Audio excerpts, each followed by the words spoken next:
Hello, my friend. Welcome to episode 3 of my podcast. By the time you're listening to this and downloading it, it will have a title, a name. So I hope that's the case now, that I haven't just recorded these and left them on my laptop like I used to do. Because when I first started out recording content, I recorded dozens of videos and never uploaded them. So I learnt my lesson and I've actually started sharing on a regular basis. And so that's why I'm doing this, because I want to encourage you to share on a regular basis as well. So today's episode is actually a bit of a Q&A session, because I get lots of questions on the social media accounts that I share on in terms of the videos that I share. I get questions and comments all the time. And I'll also respond to other people's content and sort of, add my viewpoints in as well, obviously, as we all do on social media. So I thought it'd be a good opportunity to consolidate some of the most common questions that I get asked, so that you have kind of a good database of these things to get started for what you might be trying to do online. So the first one that I always get asked, which is very common because I'm actually in a hotel in China right now, is how do you get paid to travel around the world? When I first started doing my career, which was design and animation for advertising, I was working for brands in New Zealand. And some of those brands also happened to be international brands, because you could come to New Zealand and shoot a TV commercial. You could fly around in a helicopter for a lot cheaper than you could do in Europe or other countries around the world. So there was all these international brands making TV advertising in New Zealand that they would then play in Singapore or the UK or the US. And so I really learned that there was this actual international opportunity to do business around the world. And that got me interested in international brands. But it wasn't until I started working for more international brands to do marketing and advertising that I could start traveling internationally for myself. And so once I unlocked that ability to connect my work with international brands, I then had the justification to be able to travel, because those brands have international offices that you can go and visit. And they also have the international markets where they go and sell their products in. So you might go to an expo, you might be going to meet a distributor, you might be going to meet business partners that they have in different countries, or you just might be going to work with the different team members who are in different offices around the world. So that's one of the key things you need to understand if you want to just travel around the country you're in, or if you want to travel internationally. You need to align yourself with a company that is international in nature, that has a justification to travel to different places. Now, almost every single time when this happens, a company is selling something and they're expanding and they're growing, and they can afford a sales team. They can afford this marketing team that can go out into these new markets and help them expand their brand. So if you can be part of that advertising and marketing and sales process, where you're part of this sales force that goes into these new territories and helps them to expand, you can do that work on behalf of a company. Or if you just want to do remote work and you don't really want to have this pressure of selling and marketing and advertising, you just want to do tasks and live wherever you want, you can also do different kinds of remote work. And that's actually the second question, which is, how can I get a remote job? What kind of work can I do remotely? So, of course, in my case, I was doing advertising and marketing work. Now, this breaks down to a lot of content creation, where I was doing design and animation and video editing. And then I would give this back to a brand that would then go and schedule this as part of their marketing campaign. So I was often working as what's known as a video post-production manager, where I was doing editing, I was doing sound design, I was doing script writing to actually produce the voiceover, and putting all those components together into a finished video that would then get sent to an agency, and they would then upload it as part of the advertising campaign. Now, in some cases, this is done internally inside an advertising agency, where they have all these different departments that can do design, they can do animation, they can do sound, they can do video editing, and they will basically do all these things internally for their clients, and then they will start to deploy all of that content on Google advertising. They'll do it on Meta advertising, and they'll also do it on TV as well. They might even do electronic billboard advertising and those sorts of things. So if you're doing that kind of work, for a while there, it was internal inside agencies, and then they actually hired so many people, it got really expensive. And so they would lay all those people off again and start using freelancers again. So there's these waves where agencies will go through and have all this stuff in-house, and then they'll have it external as well. And that's, I think, one of the things that happened during the pandemic, is people realized that they couldn't come into the office to do this work. So they did it all remotely. And then they realized, we don't need a big fancy office anymore with hundreds of people working in it. We can have a smaller team of senior managers where the clients can come and meet them. And then everyone else is actually doing the work, can be a little bit more remote. So in your case, if you want to be doing remote work, you need to be focusing on projects and tasks that you can get assigned, and you work on them, and then you give them back a couple of days later.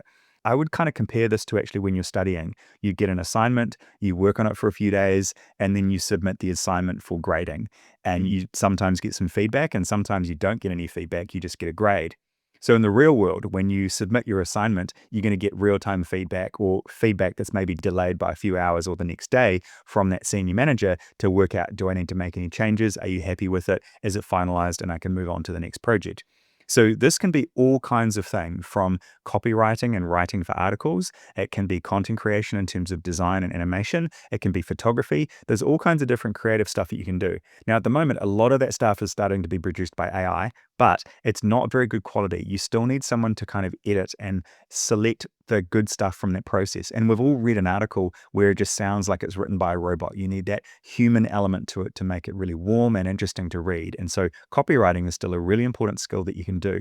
Now, there's lots of other people that will basically make videos online that tell you all the different categories of work that you could do to work remotely. But my biggest point is this: it's a lot like when you study and you get an assignment and then you do the work and then you submit it a few days later. So that's the kind of tasks that you want to be focusing on, something that is not really, really high touch. Because this is the point. If you're in an office and you're working with people all day long and you're in a team and there's a lot of back and forth and you have meetings, you have discussions, and you sort of exchange all the different components of that piece of work during the day, it's a very difficult thing to do remotely because you can't have all of those team members working from home and actually keep things really efficient. There are some kinds of work where you have like a Slack channel and everyone's discussing and putting files in there, and you've got the Teams meetings and you can do all this work remotely. But there are some industries where you just want to have everyone there in the same place so you can get the work done faster and you get feedback faster and everyone kind of completes the work together. You want to be focusing on work that you can do where there's less of that live teamwork stuff happening. You can have administration work or project work that you can get assigned and you can give it back a few days later. There isn't this really high demand to get the work done immediately. As long as it's done well, it can be submitted the next day or a few days later. If that's the kind of work that you can work on, then you can sort of set your own schedule. You can travel and you can be more flexible with your time because you're not having to submit it like immediately, where you have a boss that comes over, taps you on the shoulder and says, "Can you do this for me right now?" That's the sort of work that you can't do remotely because your boss is very used to having you there for immediate feedback and immediate kind of tasks to do. You need to be working on projects where your boss isn't as needy and the feedback isn't instant, and you can submit the work a couple of days later or a few hours later. So it gives you enough lead time where you didn't have to be working face to face. So that's the biggest point, is if you want to do work remotely, you have to do work that is a little bit of a slower paced. It is not as urgent. It is project work that can be quite complicated. You can go away and do it, and a couple of days later, you give it back and it's done. And you might get some feedback for it. You make some adjustments and then you work on the next piece of work. If you can focus on work like that, you'll get this really nice conveyor belt of work that comes to you. You complete the work and you submit it, and you don't have to be physically in an office to do that. There's lots of different categories of work you can do that. And actually, if you look at websites like Fiverr and freelancer.com, you'll see all the most popular gigs and the gig work that people are doing. Those are some of the key categories that people are doing remotely because, of course, all of that work is done remotely. It can be things like design. It can be things like doing programming and doing coding. All these skills that you can learn and do remotely, but it comes down to that really simple principle.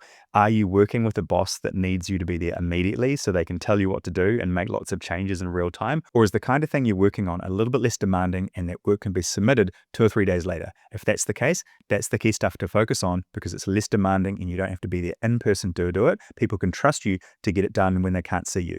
But that's the other flip side of this coin, is if people can't see you, they can't really engage with you on a regular basis. Your managers won't develop a really close relationship with you. You won't be able to see what your peers are doing. You don't get this sort of vertical ability to go up through the career ladder that you have when you're working inside a company, inside an office, and other people can see and notice your performance and your responsiveness and how engaging you are. If you want to have a little bit more of a laid back approach and you don't want to climb a corporate ladder, you can absolutely do remote work. But once you do it for a couple of years, you might notice yourself getting left behind a little bit compared to your peers because the other people that you know in the industry are able to get more notoriety and more awareness of the good work that they do because they're physically there in person and they can be more engaging and they can say all the right things and go to the right meetings and go to the right conferences and do all those things that you need to do to hustle your way up the career ladder.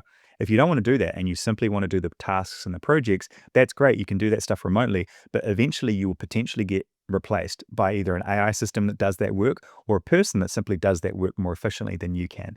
So you have to keep this balance between having a period where you can do some remote work, but also looking at ways to engage more with that company. Go back into the office, go see the people, engage with them at different times during the year to make sure that they know who you are, they notice what you're doing, they notice the contribution that you're making beyond just the tasks you're completing and giving to a manager, actually know who you are and they value who you are as a person. That way, you have a deeper relationship with a company and you can leverage that over time to get what you want, which is a promotion or more salary or more flexibility. But you can't do that if you're completely invisible. So even if you work remotely, make sure people know what you're working on, share it and be visible. And that's actually what I use LinkedIn for, and all the social media content that I'm making is, as a content creator, I want to let people know what I'm doing. And the people who work with me are really aware of what I'm doing in my spare time, as well as the project work I do, because I'm sharing more of that journey and they can see it. So as long as you're visible, you're engaged and people know who you are. If you're invisible and they just see the projects you're working on, but they don't see you, it's harder to actually get ahead in your career. So just keep that in mind if you want to work remotely. There are consequences for working remotely because you won't be as engaged with the companies and brands that you work with because you're not physically there in person. So tread carefully. And the next question is, what kind of computer do you need to do remote work? For me, I prefer using a Mac. I've used probably a dozen different Macs over the years. And I also have been using PCs my entire career as well. And because when I started out doing design and animation, you needed a lot of horsepower because you needed to do like 3D animation rendering. And that was cheaper to get if you built a custom purpose PC to do all that stuff. Now, because all of those applications are pretty much available on both platforms now, you can pick whatever you like and you can pretty much run anything. But over time, Macs have become more and more powerful, and they're a lot more simple for doing design and animation and working with all the video files and all the content creation that you need to do.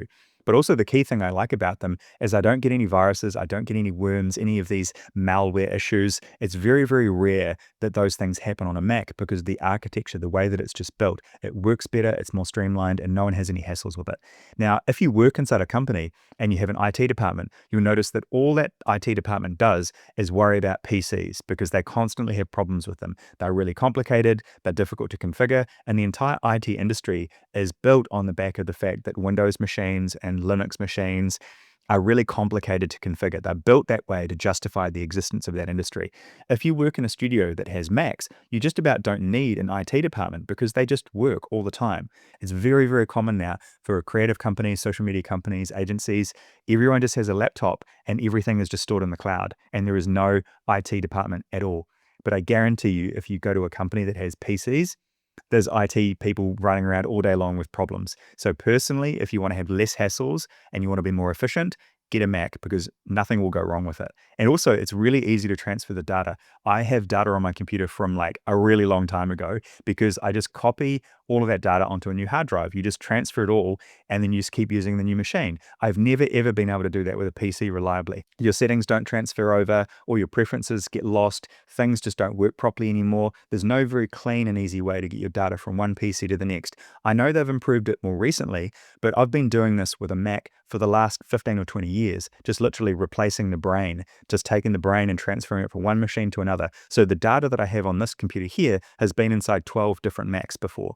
And I just keep transferring it to the next one and keep upgrading. It doesn't slow down because I've got the latest, greatest machine. And this one's probably 2 years old now, but it's absolutely brilliantly fast.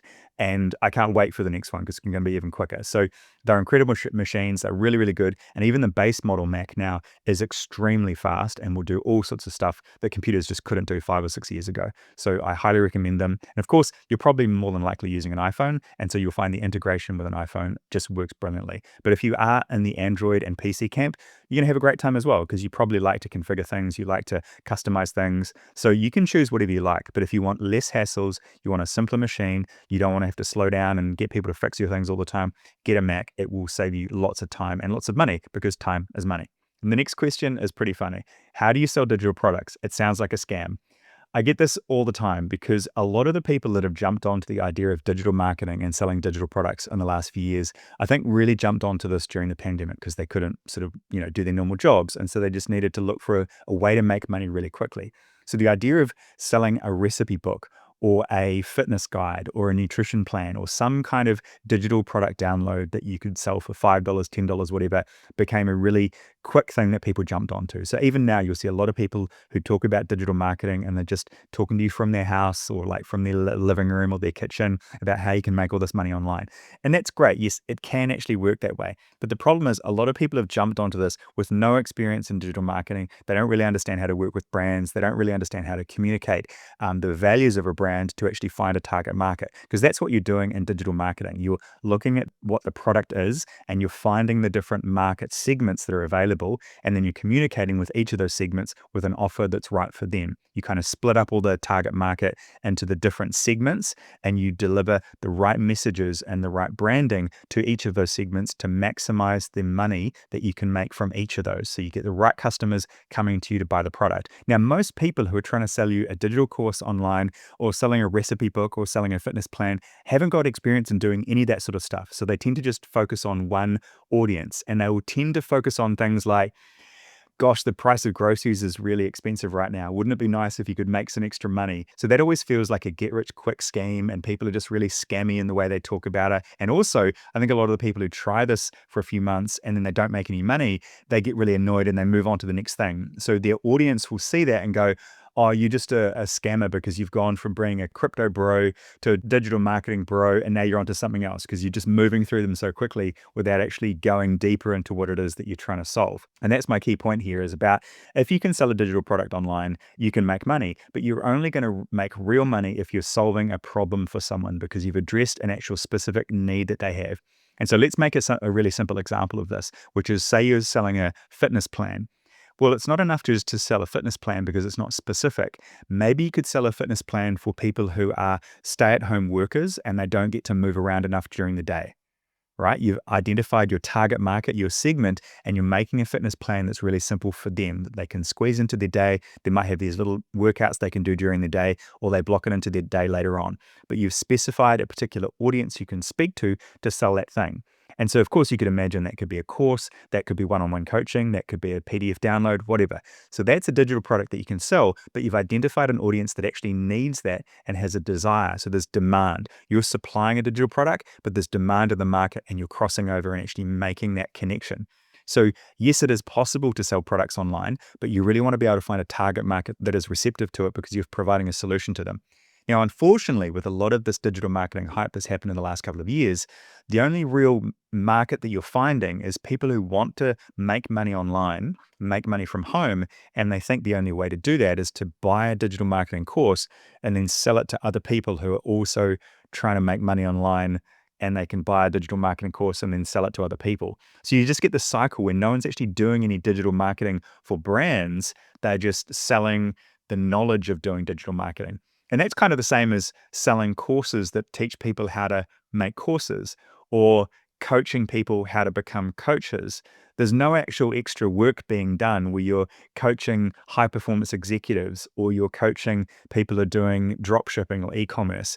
You're just coaching coaches, or you're just helping people build courses who want to build courses to teach people how to build courses. It's just like this big kind of scammy noise thing that goes on online, which I think is really frustrating. So my point is, I'm still part of this market where I'm trying to teach people how to take their skills and their experience and put it into something that has value for them and for other people. Now, you can find your own journey for what is the right thing. You might want to just create content that explains what you do. You might want to coach people one-on-one, or you might want to build a product that people can download. And it might be a free product, but it also might be a paid product. You might even want a community where you actually have this whole team of people who are doing the same things that you're interested in, and you're putting content in there all the time. You're learning from each other, and you have this collaborative approach. And I really understand what that feels like, because being a digital nomad, working by yourself, it's hard to connect with people who are on the same wavelength as you. And that's one thing that I'm really glad about from actually sharing and making more content over the last couple of years. I've connected with so many people that I really resonate with because they're on the same content creator journey as well. They have this really interesting experience. They're trying to package it into something that's valuable, building a personal brand, and then leveraging that to sell something, either courses or coaching or, some kind of product that people can download. And so it isn't a scam. It's just the way that people talk about it sometimes is really scammy.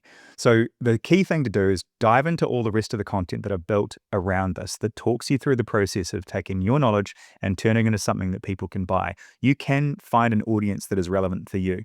And the biggest way that I can explain this is that I've done lots of audits of people over the last sort of year or so where I kind of find all these interesting creators online, and they might have an offer, they might be doing coaching, they might be doing a community, they might have these digital downloads.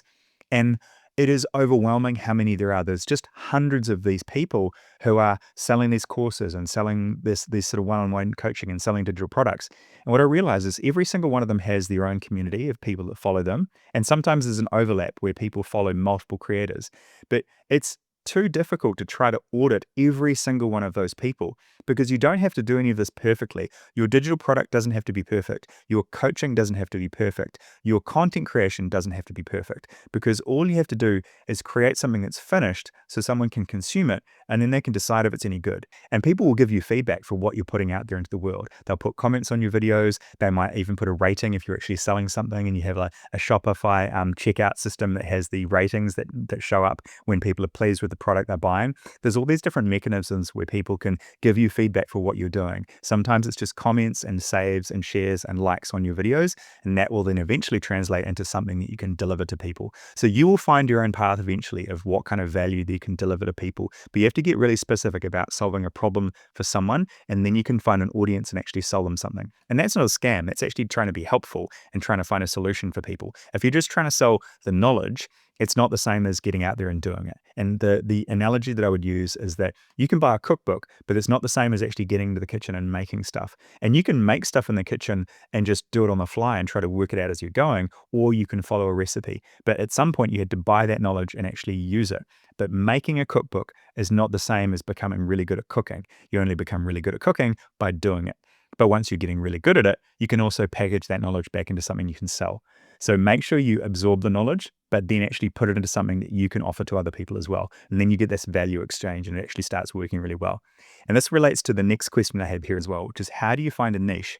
The key way to find a niche is look for a combination of elements. You want to look for the intersection between two things, and that can potentially find an area that provides solutions for people. So you can start with just the problem that someone has, but I think it's actually a little bit faster to look at a crossover between two areas. And I'd give you a really good example of this, which is sunglasses. Sunglasses is not a niche, that's a product category. A niche is where you go inside sunglasses and you look for specific ones. For example, sunglasses for people who are runners, sunglasses for people who are hunting, sunglasses for people who spend a lot of time on the water. They might be fishing or using different watercraft and they need polarizing lenses to be able to see properly. That's a niche where you actually have an area where someone needs something specific. It's a product category, but they have a specific thing that they do with that product, and that's where you find the niche.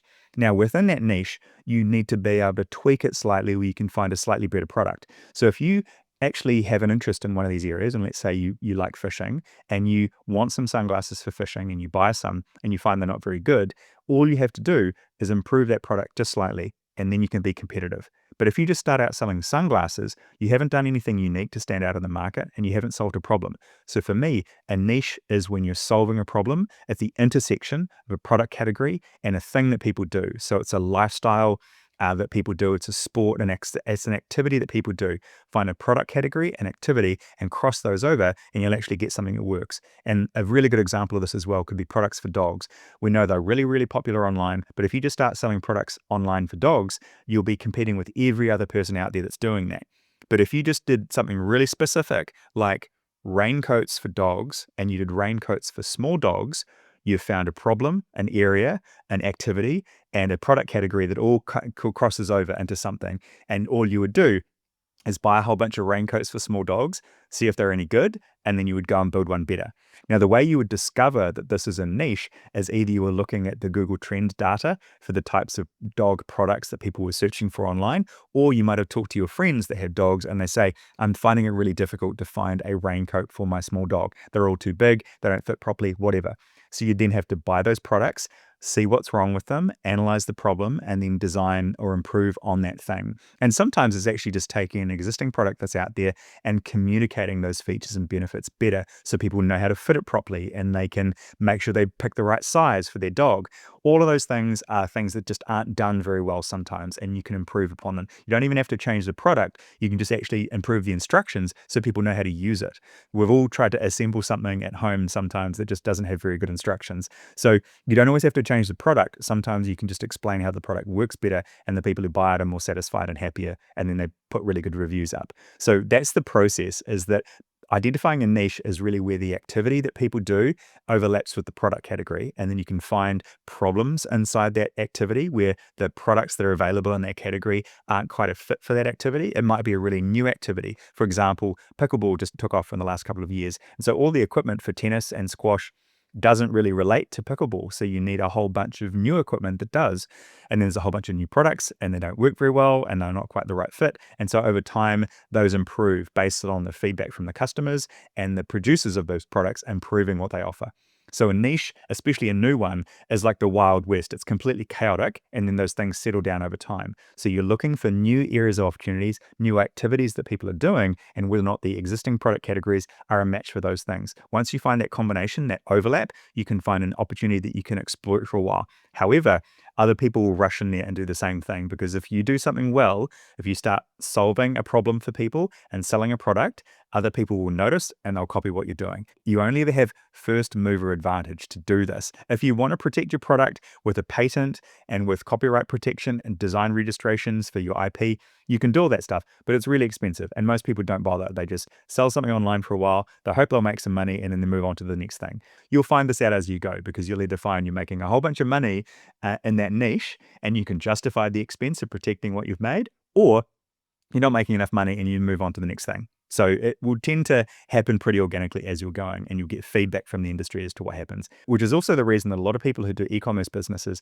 they want to make a whole bunch of money fast by spending a lot of money on advertising. Then they want to get that entire business acquired by another company, which is called an aggregator. They buy all these different e-commerce companies and they get scale from the advertising they buy. Once the company is sold to an aggregator, it's the aggregator's problem to worry about if there's IP protection and there's patents and all that sort of stuff. Like anytime you watch a Shark Tank episode and they ask, do you have a patent for this thing? They don't even want to invest unless it's got a patent. So that's an issue that you have to think about. Once you've found a niche and you're making some money, how much protection do you need for that? Or do you just want to make a little bit of money in that niche and then move on to the next one because you've got some capital to actually exploit a bigger niche that you always wanted to go into? So that's my point around niche. It's activity mixed with product category for a limited time to see if you can make some money there, and then you usually move on to the next one. Next question is, can I use Shopify to sell a digital product? You can, but you don't need to, because there's lots of other tools that you can use to create landing pages and sell a digital product online. You don't have to use Shopify to sell a digital product. However, it can be a good idea, because if you actually want to start doing e-commerce eventually and creating products that you can sell that are physical and you deliver them to customers, you want to learn how to use Shopify really, really well. So that's one of the hacks that I would recommend, is if you want to go through this journey to actually sell physical products online, it can be really useful to get to grips with Shopify, to understand how it works and how you do all the funnels and how you do all the advertising to the product page and how you take payments on Shopify. That can be a really useful process, because then when you want to sell a physical product, all you do is literally put the physical product on your existing Shopify store. Whereas if you start selling a digital product through a funnel, something like Stan Store, it's going to be a slightly different process once you actually start up a Shopify store. So you end up having two stores. And so if that's fine and you want the two different purchase channels for what you're selling, that's fine. But if you just want to learn how to use one platform and learn how to do it really well, then you can sell a digital product on Shopify and do it that way. But if all you want to sell is digital products, you don't have to use Shopify. There's other platforms you can use. And that relates to the next question, which is, how do you set up a link in bio? Some of the link in bio platforms actually have purchasing built into them. So you can land on your link in bio, then you click through to a product page, and then you can make a purchase on there. And so the different ones that you can use, the different platforms you can use for link in bio, they start with something really simple like Linktree, and then it goes on to something like Beacons and Standstore, which are kind of similar. Standstore started out as a way just to sell digital products, and it's kind of morphed into Stand for Creators is how they kind of promote it now. And Beacons was much more of influencers having a landing page that had like a media kit, because if you want to do brand deals, the brand needs to understand a lot about you. So they have a slightly different market that they're targeting. On Standstore, you can do one-on-one coaching bookings and things like that. And also on Beacons, you can have different products that you basically have online as well. So both of these platforms are morphing into each other. So Beacons and Standstore are going to be very similar to each other very, very soon. And it's just a question of which one you prefer more and what kind of activity do you want to do. Do you want to be a really busy content creator and do brand deals? If so, that's what Beacons is really good for. Also, Beacons shows you a lot of the analytics that you have on also all your social media platforms. Standstore doesn't really do that. It's really just an inventory for your digital products, some coaching and programs you want to sell. And so those are the two differences. Now, from there, you can put together a digital course on Standstore, but also Kajabi is much more advanced when it comes to delivering courses and coaching and programs online. And it also does offer a link in bio function. It's just a bit more expensive. So the whole point is that you can graduate from different platforms to the next platform as you go through this journey of figuring out what's the right tool for you. So I'd recommend start with something like Linktree. Once you've got that working, then you can decide if you want to go on Standstore or Beacons, depending on the kind of thing you want to do. Are you selling digital products, or do you want to do brand deals? Pick in that direction. And if you go from there to one-on-one coaching and community and running programs and delivering a lot of stuff online, then you could potentially go up to something like Kajabi, because that provides you with a lot of flexibility in terms of email campaigns and segmentation. Because once you start to getting a large audience on an email list, you want to segment them into different types. When you're starting out and you just have Standstore and Beacons, you might just have one email list that's got everyone on it. So that's the process to go through. You've got all those different tools. You can find out how to use all of them online. I will do more tutorials on those as I go through the process of using them as well. If that's something you want to learn more about, comment in the comments and I'll let you know how those all work. And this relates to the next question, which is, how do you start a business with no money? This is a question that I get a lot, and I think it's always starting from a position where people are really struggling. They don't have any money and they really want to make money, obviously, which is why they're asking. And so the recommendation that I would say is that one of the easiest ways that you can start making some money online, or basically testing the ability to make some money online, is with something called print on demand.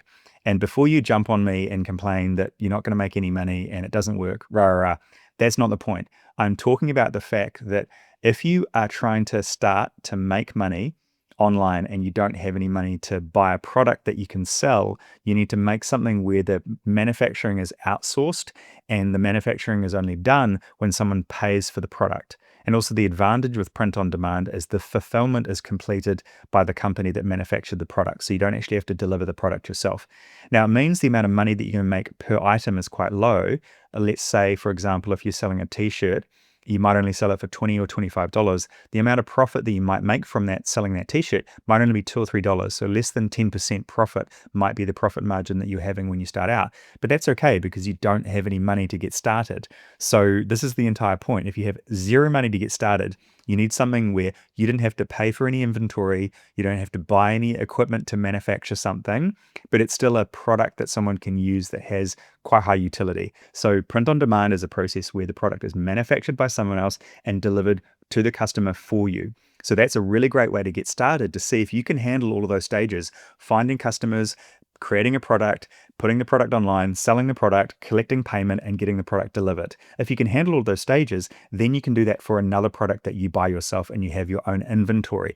But that starts to get really expensive, because if you're selling the product even for a 50% margin, if you've got $1,000 worth of product and you're going to make $2,000 selling the product, you still had to have the $1,000 in the first place, right? So money doesn't come out of thin air. It either takes your time to create a product that has value that you can sell. Even if you did a PDF and sold it for $5, you've still got to put your time into making that PDF, putting it online and finding an audience for it and selling it and fulfilling it.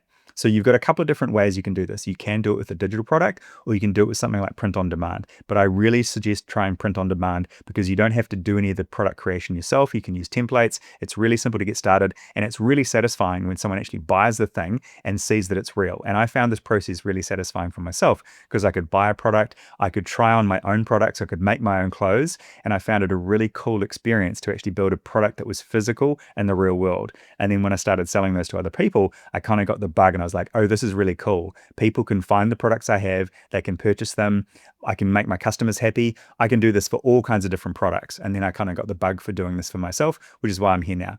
But also, if you do digital products, then you don't have to hold inventory. So that's why a lot of my stuff skews a little bit more towards digital products, because you don't have to hold an e-commerce inventory. So it's much, much more affordable to get started. And it's also less capital intensive as you go on. You don't have to have all this financing involved to create this huge product inventory. If you want to do like Amazon FBA, you need hundreds of products in stock all the time. And that's really, really expensive to get started. So try print on demand, see if you get addicted to it, or create a digital product and see if you get addicted to that. Experiment, try these things, see what you enjoy, see what people enjoy buying from you, and then you can see if you want to go to the next stage and keep leveling up through this process of growing your knowledge, growing your confidence, and getting more kind of risky in things you want to be involved in, and see how much time and effort and energy and money you want to put into your next bet, your next project, your next business. And once you start doing that and you get some success, you won't be able to stop. So that's my kind of recap for how this kind of works in terms of getting started and all the stuff you do about remote work and all those different topics. It's really fun to answer these questions. So please, if you've got more questions, put them in the comments and I'll be happy to answer them. You can DM me questions if you've got them as well. I won't DM anyone from my account because that's usually what the scammers do. They'll set up a fake account and they'll start messaging you all the time. So if you DM me, I'll tend to get your email address and then we can communicate over email and we can actually have a conversation. I can send you files, all that sort of stuff. So don't fall into the trap of having a long conversation with a scammer. I'm not going to do that. Send me your email address and I'll communicate with you that way from my official account, from my official website. Then you'll know it's from me.